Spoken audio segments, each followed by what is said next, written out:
Hello and welcome to this edition of the India Development Debate. Delhi is gasping for breath and there is no reprieve in sight, at least for now. The smog attack is only getting worse by the day in the National Capital Region, with medical experts and environmentalists raising the red flag over the health hazards. Delhi Chief Minister Arvind Kejriwal brought back the odd-even rule for private vehicles plying in the capital, even as he put the blame on farmers in Haryana and Punjab for stubble burning. Indeed, now even as the political blame game continues, the Delhi High Court today stepped in, pulling up the state government for its complete failure to find an effective solution to this ever-worsening crisis. Remember, the court has released a to-do list for the state government if pollution levels continue to remain high. On its part, the National Green Tribunal has asked civic bodies to stop burning of waste in the NCR. Clearly, these piecemeal measures aren't enough, and what we need is some quick action on the ground, but perhaps more sustainable measures as well. How to save Delhi, which is facing an unprecedented environment crisis? That's exactly what we're discussing on the India Development Debate this evening.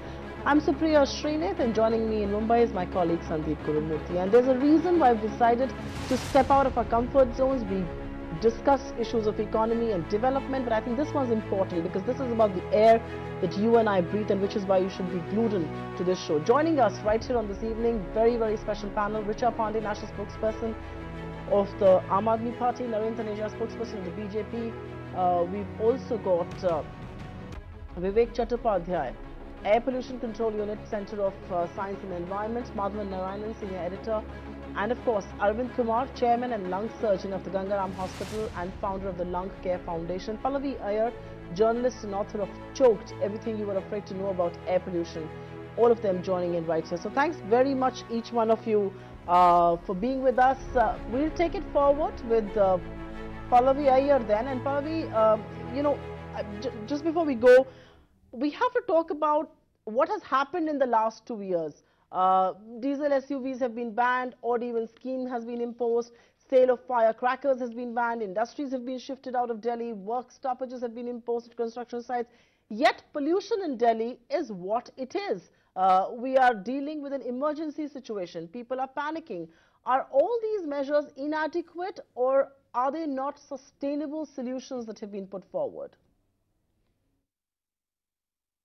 Yeah, I think it's a combination of both of the things that you mentioned. To begin with, in Delhi, we tend to be very seasonal specific about pollution. You know, from the onset of Diwali all the way through the winter season till February, it's kind of a pollution season and everybody's attention is on the matter, and it kind of bursts onto the headlines of newspapers and stays there. And we tend to have these kind of pilot schemes like we did with odd and even last year. But of course, you know, in many ways, it's like putting a bandage on a broken arm. Some of the measures that you mentioned are essentially emergency measures. When you literally have a public health emergency, and so you have to take some very drastic short-term measures. And there's certainly a place for that given how emergency-like the situation in Delhi is, but these are not long-term sustainable solutions. The problem with pollution is that it is a multi-pronged problem, and it therefore needs multi-pronged solutions. And focusing on just one or the other, for example, say just cars or just road dust, will not cut it. It is also a regional solution, so that as long as you're only focusing on Delhi and not essentially the entire Indo-Gangetic belt, you're not going to get anywhere. That's the air shed. It's the area in which air circulates. And as we know, air doesn't obey city boundaries. It just comes right in. So we also need pan-regional as well as multi-pronged solutions at several levels. The government level, at individual behavioral change level, which is also hard to bring about. Okay, Vivek Chattopadhyay, come in on that because, band-aid solutions, that's what we seem to be getting. Is the situation such that it can be solved by these band-aid solutions? One, today again, the Delhi Chief Minister's imposed the odd-even scheme for a period of 5 days. Are these the kind of solutions that we need to tackle what is a grave situation?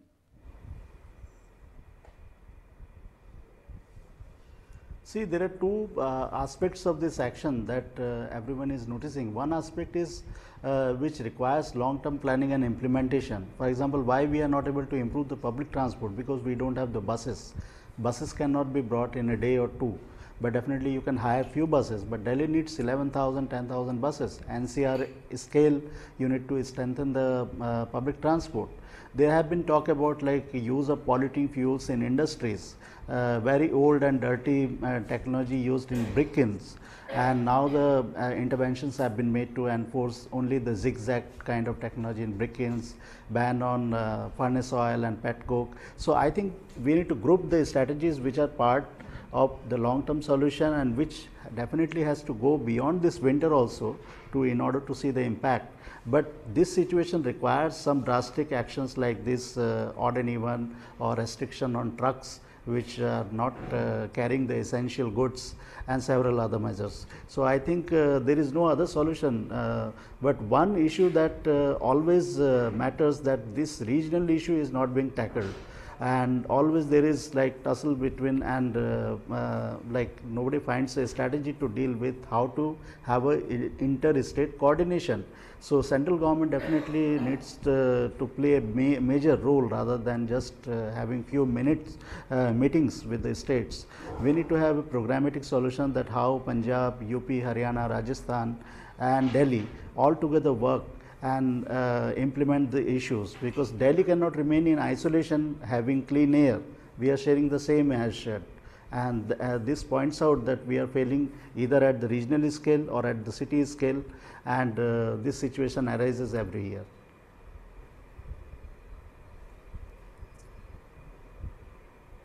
Okay, all right. Let me just go across and talk about the band-aid solution approach with the rest of our guests. And Madhan Narayan, before I take it across to the politicians, I have to ask you this question: for how long is this piecemeal? Let's fix this. Ab ye hua, ab ye karenge. Next day hoga, to ye karenge. Odd even has now come back. I mean, for how long are we going to continue this? We all knew this was coming. We all knew crops and stubbles were going to be burnt. We all knew this will be an overcast. We all knew this will be a solution. And yet we are still struggling to find sustainable solutions. I mean, odd even is all very good, and I don't oppose that, because at least something to clean the air, but that contributes to only 3% to the entire pollution pie. So, I mean, for how long will we just continue to have these piecemeal solutions? At one level, it's very frustrating.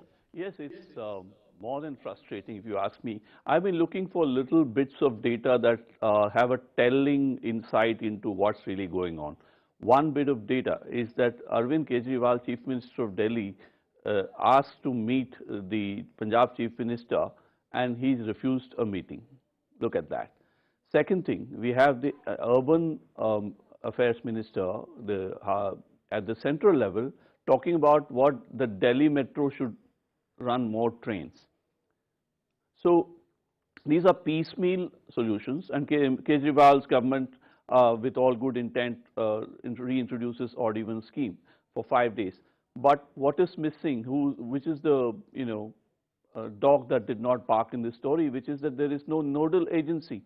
Today I've been seeing all sorts of solutions, construction brought down or banned, trucks coming into the city banned. Everything is a localized solution. It's not even a band-aid solution. It is a set of small band-aids being applied by all little agencies, whereas the other telling bit of statistics that comes my way is that the one environmental study has shown that the early warnings were seen as early as October, the early part of October, and the government did not take notice until the under 17, the football World Cup happened, which means that you are ready to look at the environment only when you're concerned about your international image. So to put it in brief, there is no long-term thinking. There is no nodal agency that I know of. Dr. Harshvardhan has been talking about the problem. He's a doctor, but from what I could make out, all that the statements he's been making are more diagnostic than curative. Okay. We've got too many diagnosticians. In fact, Vivek from CSE made some nice points which were more towards cure, but we have been too many diagnosticians, no doctors, and where we need is where we have a medical emergency. This is the kind of situation we have now. Okay. You've summed up the situation pretty well, but let me take it, Dr. Arvind Kumar, because I think it's important for our viewers to understand how grave the situation is. And Doctor, there has been a lot of sort of talk about it over the last 72 hours, and in today's age of social media, all kinds of, messages doing the rounds, and, I'd request you to let our viewers know in simple terms how grave is the situation, how bad is the current situation, and how much of a health hazard is this situation currently. Dr. Kumar. In terms of health impact, the situation is actually, in fact, the word grave to me is a very inappropriate word. I would say the condition of air today in our city is unfit for human habitation. I mean, the PM 2.5 levels in excess of 1,000, your meters go up to 999, but there are some agencies we are reporting 1,200, 1,400, 600. This kind of air is unfit for human habitation. You're causing immediate problems, you're causing medium term problems, and you're causing serious long-term problems. So in terms of health impact, it's an serious emergency situation, which I would say it's almost like a Bhopal gas tragedy kind of a situation there. The only thing is that gas tragedy caused immediate impact, whereas this pollution kills you, but it kills you slowly, and therefore you are not seeing the impact. But each one of us staying in the city of Delhi is going to pay a heavy price in times to come in terms of damage to our health. You know, I don't know if I'm panicking. I don't know if I'm frustrated. At one level, I'm angry because my children are breathing this air. But I wonder if politicians understand the extent of what the damage in air really is. I'm going to take this question forward to Richa Pandey. And Richa, you know, the doctor on the show says this is a Bhopal-like tragedy, maybe spread over years, maybe spread over some time. But this air is unfit for human habitation. Is there acknowledgement of the extent of the problem?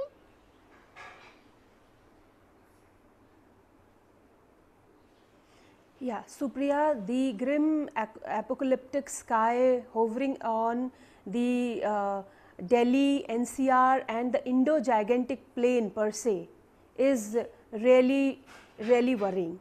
And this similar situation was there last year, and due to such a bad situation, Supreme Court created a panel because they understood that only Delhi cannot solve this problem. It is air pollution problem. Air moves from one place to another.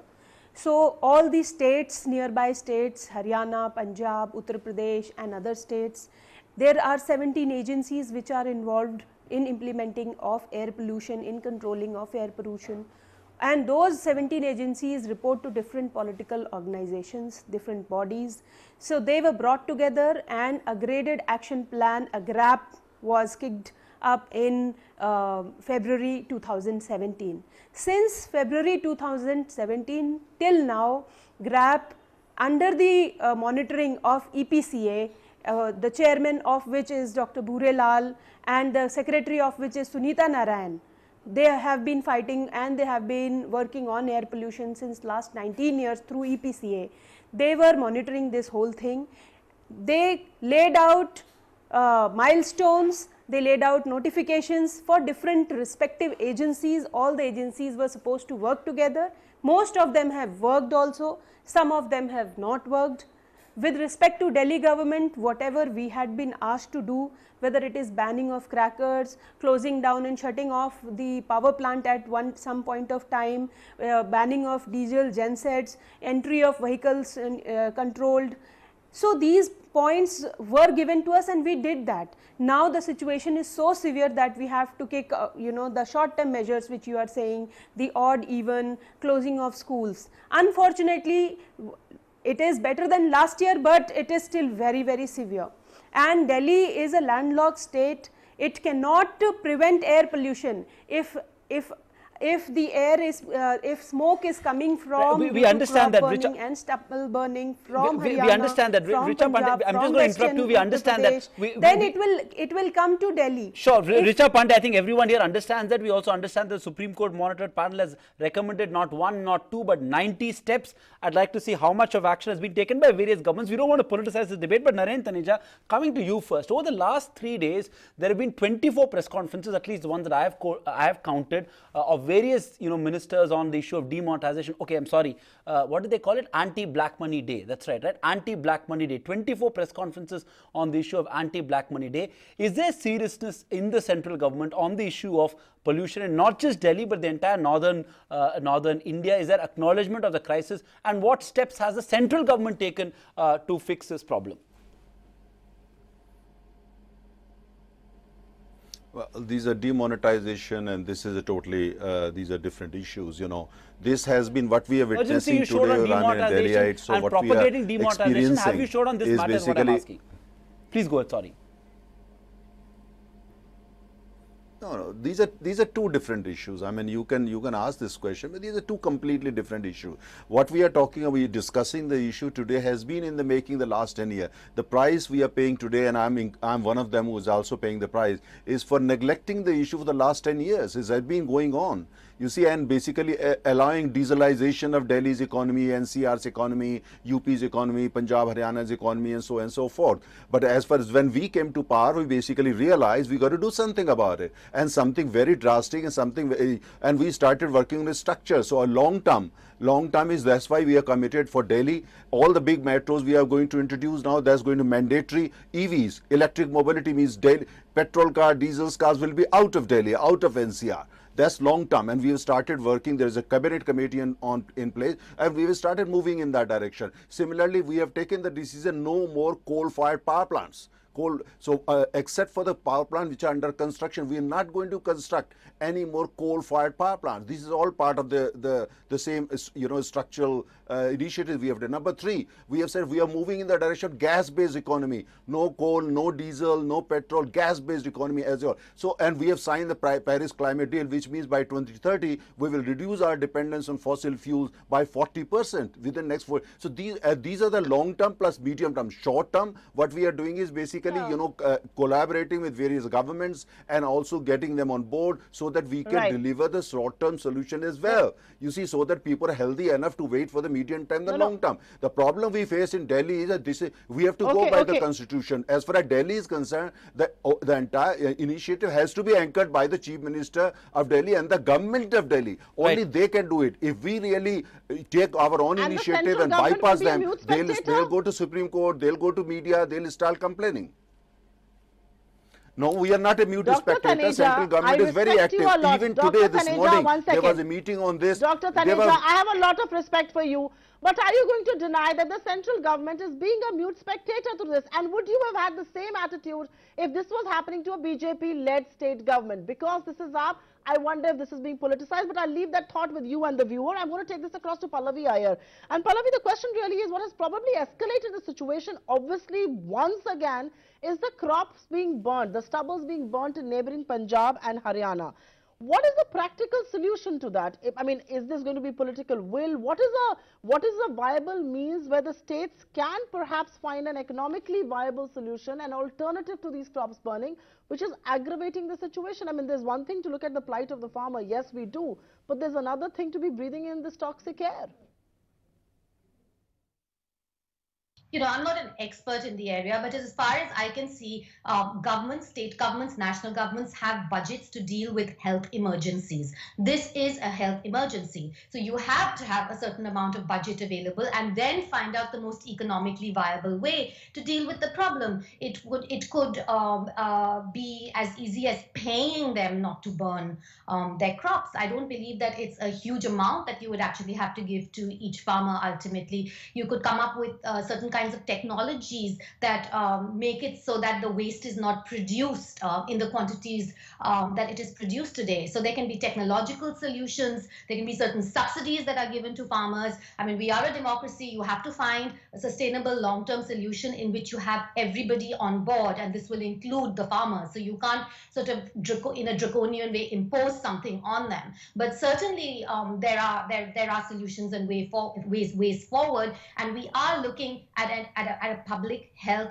emergency. I don't see what a government is there for, what government budgets are there for, if it is not to tackle these kinds of issues.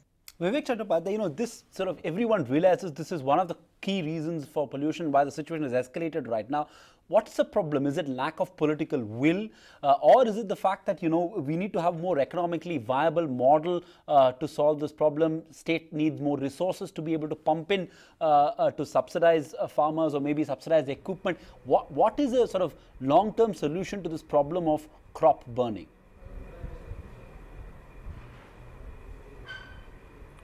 See, the major issue is crop burning impacts. It happens across India, but why it impacts Delhi during this period of time? Because Delhi region acts like a sink, so it accumulates the pollution that happens. And while farmers are doing this, they have a reason to do this because they want to have their next crop ready. But the solution, everyone knows that there are alternatives to use these as a resource. But the governments have so far failed to provide help to the farmers, definitely in terms of equipment and the fiscal incentive that they need.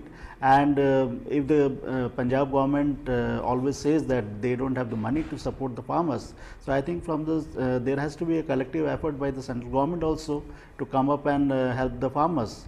And also not just the money, I think the technology transition that they require needs training to them, because they may not be aware of how to use the technology. So it has to reach to the panchayat level, to the block level, and it has to be demonstrated to them. So not just the command and control system will work there, it has to be more cooperative and working through the agriculture sector, panchayat system.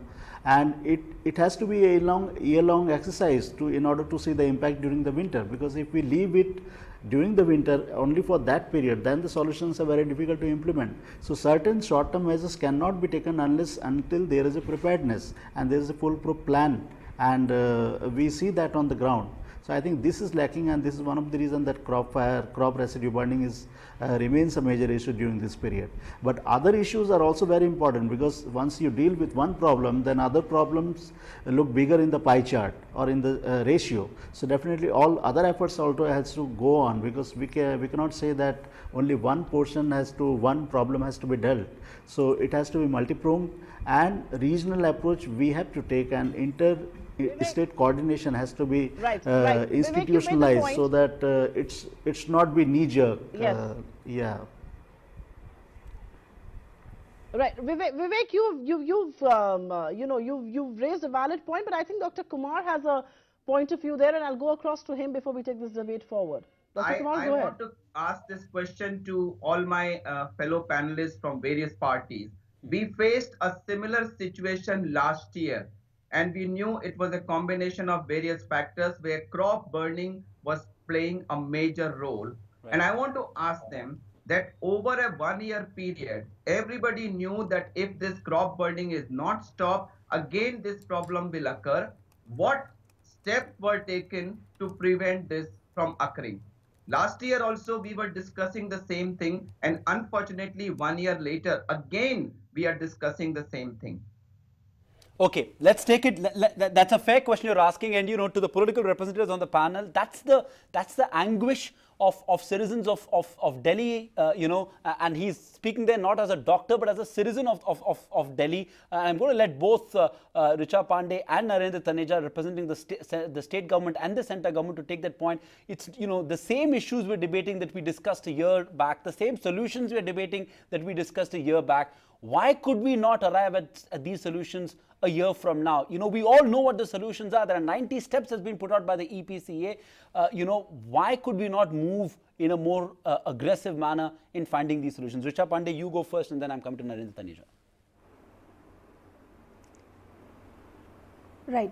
Sandeep, I think it's an enforcement issue to start with, because this long-term plan is also required. We need a national policy on air pollution, which we do not have, to tackle the pollution on this regional level, the Indo-Gigantic Plain level.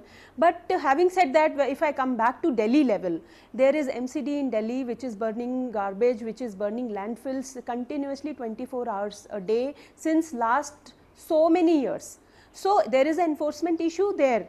Then there is, in Delhi, plastic is banned, but the enforcement agencies or the agencies which do a check on them, they are reluctant, they are understaffed, they are not up to the mark to go and do a crackdown on a plastic sale. So there is a issue there. If we look at subtle burning also, there is an economically linked issue. Farmers also need to be given an alternative. Then there is a technological issue that how to use that residue. I mean, the whole of residue cannot be used as manure, and the amount is I think in millions of metric tons. So there are various steps. We need a national policy on that, but more than that, whatever steps we have taken, we need a proper enforcement. And I mean, having said that, I am not shying away from the fact that Delhi is one major stakeholder, but there are other states also which are stakeholders, and each one of them are interdependent on each other. Plus in Delhi, the MCD is under BJP and central government is run by BJP. So BJP is a major stakeholder in air pollution. Whatever, even if I do not want to politicize this issue, this politics creeps in, and their reluctance, and they are not even understanding that it's a national issue right now. It's a concern right now. Right. Richa Pandey, I get your point there, and I think you're raising a few important points there, but what is clearly, what is clearly coming through this debate is that there is a lot of politics at play as well. And Dr. Taneja, I'm going to ask you this question. I mean, it is also, it's all right for us to blame the Aam Aadmi Party, and we must hold the government of the day accountable, which in this case is the Aam Aadmi Party government. You saw this coming, why were steps not taken? But the point that the AAP representative makes is also important, that the MCD is not under AAP, it's being controlled by the BJP. So the BJP cannot say this is a state issue alone. This is as much your issue. How long will this political tutu-meh-meh continue? Because at stake is the air that I am breathing in. Dr. Taneja? Yeah, two quick points here.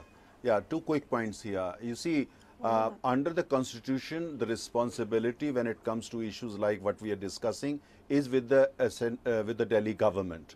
They have to anchor the initiative. They need to talk with MCD, ruled by BJP, or by any other democratically elected body or appointed body, is for the Delhi government to take initiative and anchor it. To talk with Chief Minister of Delhi, Haryana, Chief Minister of Punjab, Chief Minister of Uttar Pradesh. They are supposed to anchor it, and also with the central government. There was a meeting at the Prime Minister office this morning. There was meeting even yesterday, and a special committee has been set up, and they are closely not only monitoring but collaborating and cooperating and talking with practically everyone, including the governments in our neighboring states. So central is doing that work. But I don't want to get, I agree, I hate to get into political tutu-meh-meh, but the fact is the initiative by the Delhi government was not taken. Didn't they know this was coming?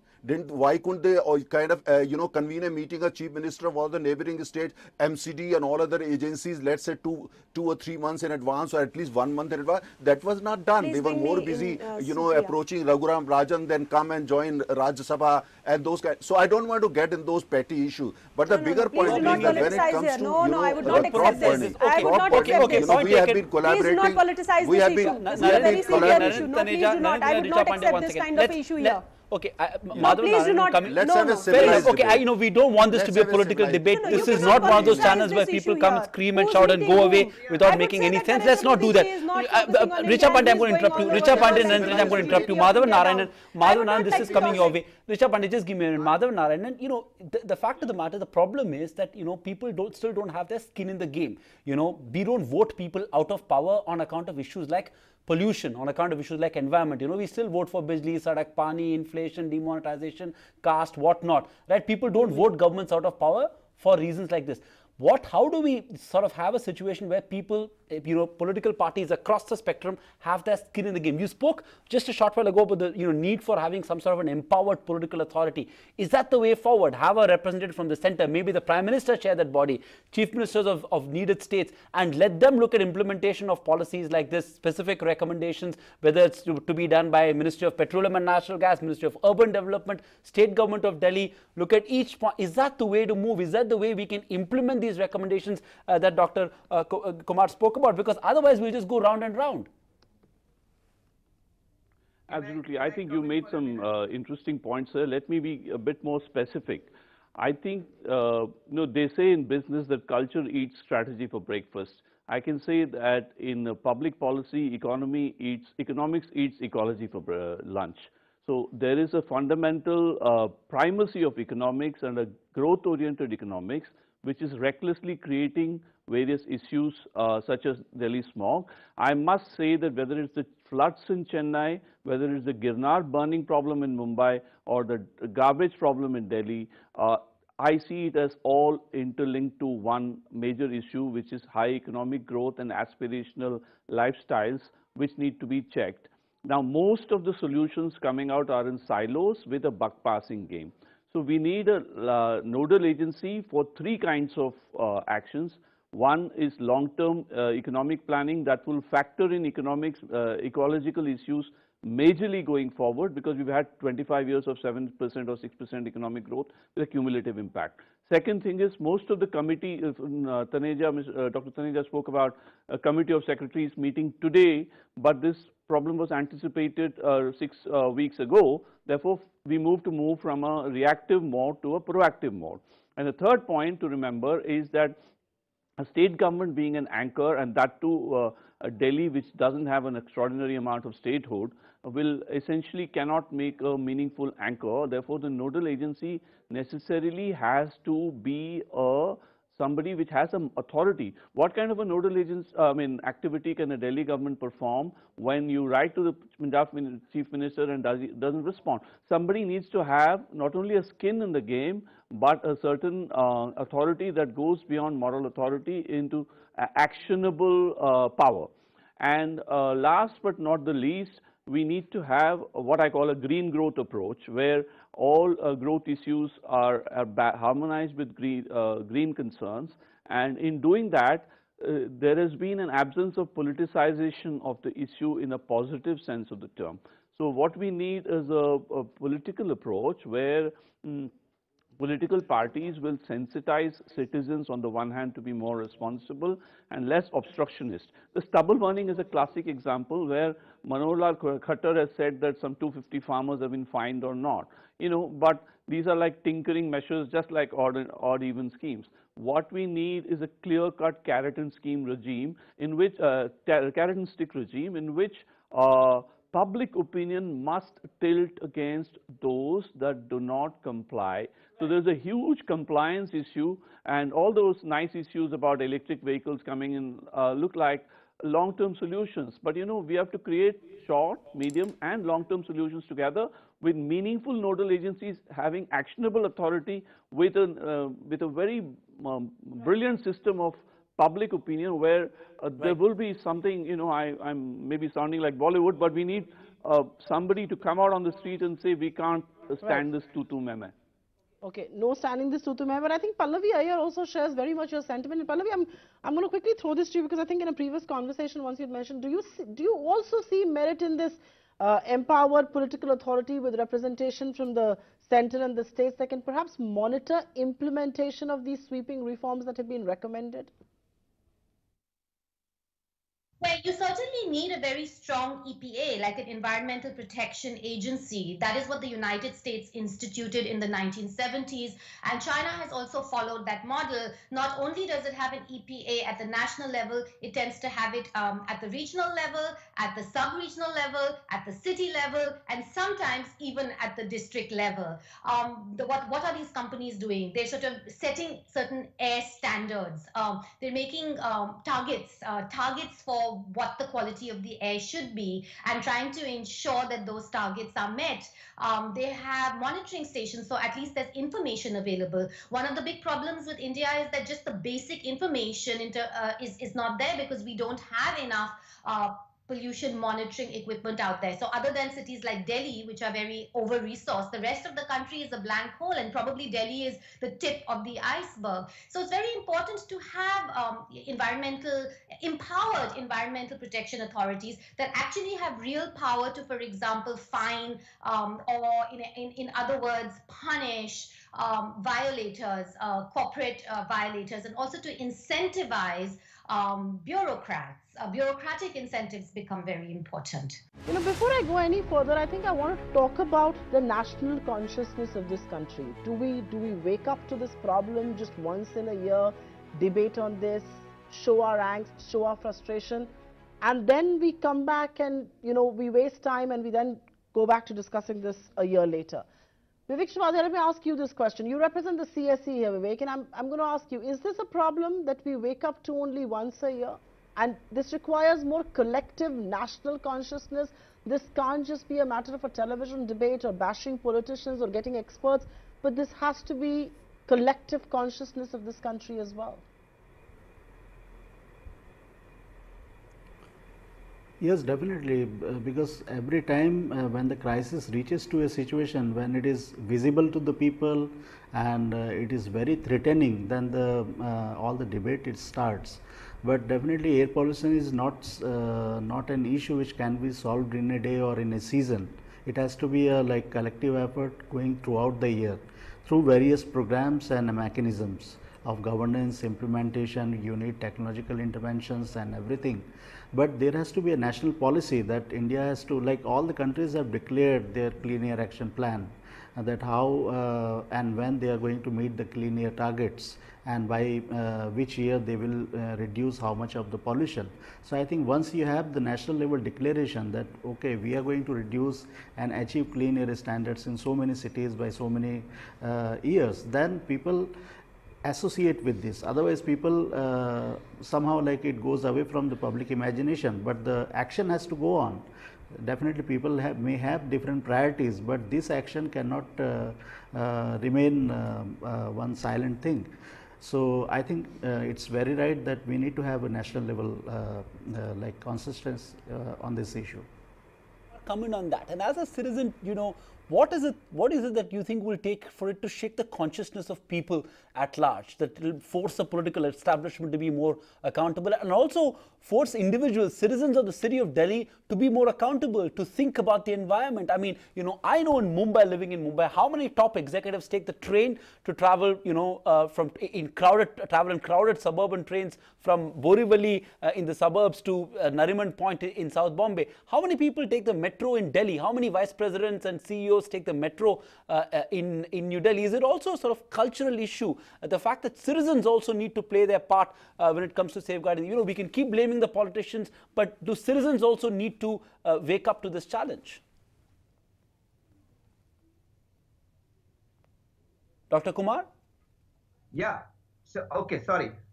So I actually you actually said exactly what I was about to ask you time for. So what I would say, I would just summarize the thing. So is pollution a problem which is killing people? Yes or no? A loud yes. Now, does it adversely affect us? Yes, it is actually killing us. So what do we need now? Number one, we need to stop playing the blame game. That's number one requirement. We all have to accept that we have to work together. And I suggest a leadership to actually take the lead.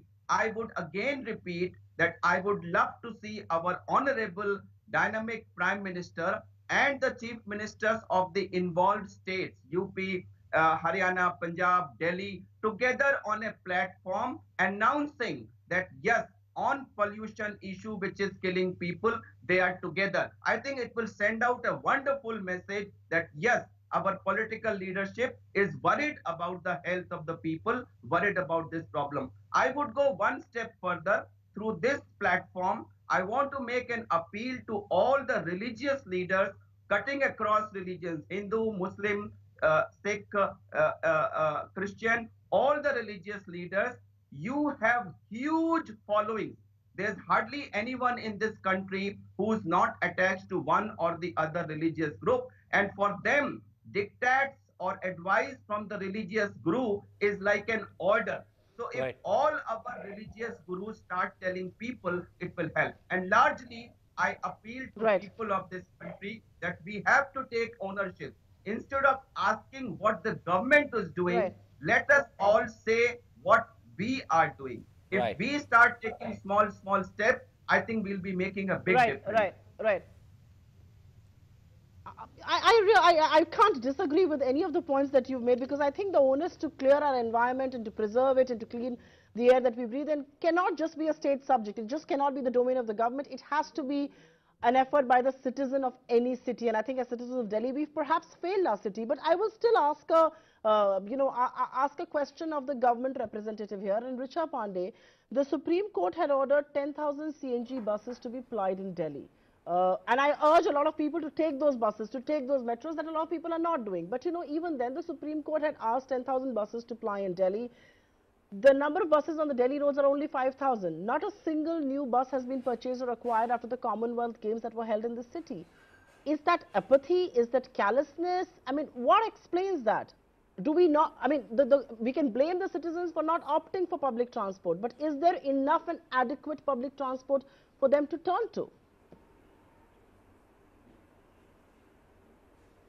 Yeah, Supriya, it's a very valid question that we need more buses, and the buses are on their way, the tender and everything, the allocation of budget, everything has been done by Delhi government. It is taking time, but it will come in its due time. But here I want to answer some of the questions because on and off my audio is going down and I am not able to respond properly. Dr. Taneja had mentioned that crop burning is less this year, which I want to correct that no, crop burning in Haryana and Punjab is double this year till now. Even the whole the 2 months have also not passed. Second is, somebody had mentioned that Delhi government should take initiatives. I want to share here that Delhi government, Delhi CM had taken a lot of initiatives, proactive measures. He wrote personally to all the chief ministers, but nobody responded even till yesterday. Union minister, we asked the union minister for helicopter 25 days back, and it is only yesterday that they agreed to it. So there is a clear indifference in the BJP run government and in the BJP run states. There is a clear callous attitude towards our requests and also towards pollution. I also want to mention here about the landfill sites. There is a Ghazipur landfill site in Delhi which is burning throughout day and night, and our MLA Manoj, he wrote from to Mr. Nitin Gadkari that please use this garbage to make the NH24 which passes through that landfill site. And okay. There is no response. Richa Pandey, you made your point. Richa, they were supposed to collect. Richa Pandey, we're running out of. Richa Pandey, we're running out of time. You made your point. Say here that Richa Pandey, I'll have to interrupt you. We're really running out of time. I want to let Narendra Taneja counter you on what you said, and then I need to go back to my panel. I really have only 4 minutes left on the show. Narendra Taneja, quick rebuttal to the specific points raised by Richa Pandey on the lack of cooperation by the central government. Richa Pandey, I'm sorry, I'll have to interrupt you. Narendra Taneja, it's your turn. No, you see. Yeah, I didn't intervene when she was. I hope she will extend that courtesy to me. Normally, I avoid actually debating with AAP people because they never have, they don't go for a civilized debate. I'll try to answer this thing. You see, helicopter, this is what the Chief Minister has been focusing on. 24/7 helicopter. I don't understand how can you, even if the central government can mobilize 2, 3, 4 helicopter, how we have discussed with the people who specialize on these things in the other countries. This is, helicopter is not going to solve a problem. It's just to score some points in media, nothing. So this is a Kejriwal government is a government which does not know how to govern, and the people of Delhi are paying the price today. They, you know, for electing a wrong government, and the people who have absolutely no clue, doesn't know ABCD of governance. But having said that, I think that what Dr. Kumar was talking about, that's important thing. How can we all join forces, governments, political parties, civil society. What are you talking about? Artificial rain and sprinkling of water is a worldwide solution. Everybody knows this is a solution. But when we ask for it and we are ready to allocate a budget for it, you are not supporting. So please do not have this high-end attitude. Can we have a civilized debate? Who is this person? Please don't call uncivilized. Can we have a civilized debate? Okay. Buy your own helicopters. Okay. Buy your own helicopter if you want a helicopter solution. No, one second. Buy your own helicopter. Delhi is a rich government. 1 second. Dr. Narendra Taneja and Richa Pandey, this is a civilized debate we are having on the quality of air we are breathing in, and I'm not going to let you politicize it. I'm sorry, I will not let you politicize the debate. I'm going to go to Pallavi here, and Pallavi, you've spoken and you've written about China, but it's easy for China to take all those steps on pollution, having reaped the benefits of rapid economic growth. I mean, you know, China has seen growth levels and consistent growth levels for the last 10 years.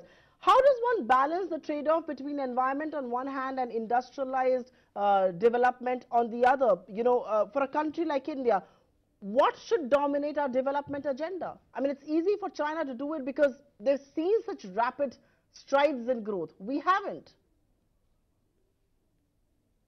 Well, again, it's a difficult question to answer, and if somebody had a magic answer to that, we wouldn't be facing problems. The fact is that pollution is in many ways the collateral damage of economic growth. There has been no country in the world that has grown economically that has not polluted copiously. It's the sort of byproduct of industrialization.